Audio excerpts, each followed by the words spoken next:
ভুল করে তো আমি এগ বয়েলটা করতে দিয়েছিলাম। তুই যে এগ ফ্রাই খাবি বলেছিস আজকে, সেটা আমার একদমই মনে নেই। তাও ঠিক আছে, বয়েল তো করতে দিয়েছি, মানে বয়েলটা খেয়ে নাও। হ্যাঁ, কারণ আমার জন্য তো এগ বয়েল আছে, আমি একটা খাবো, আর তুমি এগ বয়েলটাও খাবে, এগ ফ্রাইটাও খাবে। ওকে ওকে, তাহলে আজকে দুপুরের মেনু কি হয়েছে? উচ্ছে সিদ্ধ, এটা শাক ভাজা, আর এটা একটা সবজি হয়েছে গাজর, বরবটি, লাল আলু দিয়ে, এটা বেগুন ভাজা, আর এটা কি বলতো? বল এটা কি? নতুন জিনিস। ওটা আলু মাখা না। বলো ওটা কি হয়েছে, তুমি বলো। আলু মাখা? ওটা আলু মাখা না। আমি জানি না, বুঝতে পারছি না।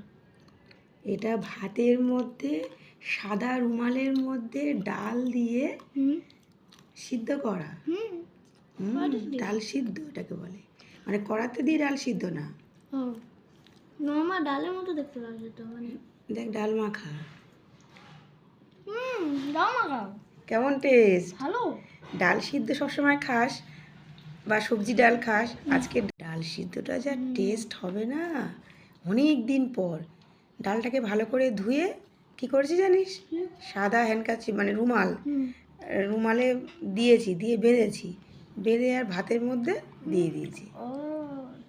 ভাত যখন হয়েছে, ভাত যখন ফুটেছে, তার মধ্যে ওটাও হয়ে গেছে। টেস্ট করে দেখলে তো কেমন খেতে লাগছে? হেভি লাগছে তো। আমারও খুব ভালো লাগে ডাল সিদ্ধ, অনেক দিন পর ডাল মাখা। সবজি, হ্যাঁ উচ্ছেটা খেয়ে নিয়েছো তো, শাকটা খেয়ে নেবে, নিয়ে পুরো সবজিটা পুরো খেয়ে নেবে, কিন্তু নষ্ট যেন না হয়। তারপর তুমি আস্তে আস্তে বেগুন ভাজা, ডাল সিদ্ধ, এবার তুমি আস্তে আস্তে মাখিয়ে খাবে, ঠিক আছে? ভাত মাখাতে লাগবে না তো, চিবিয়ে চিবিয়ে খাবে কিন্তু।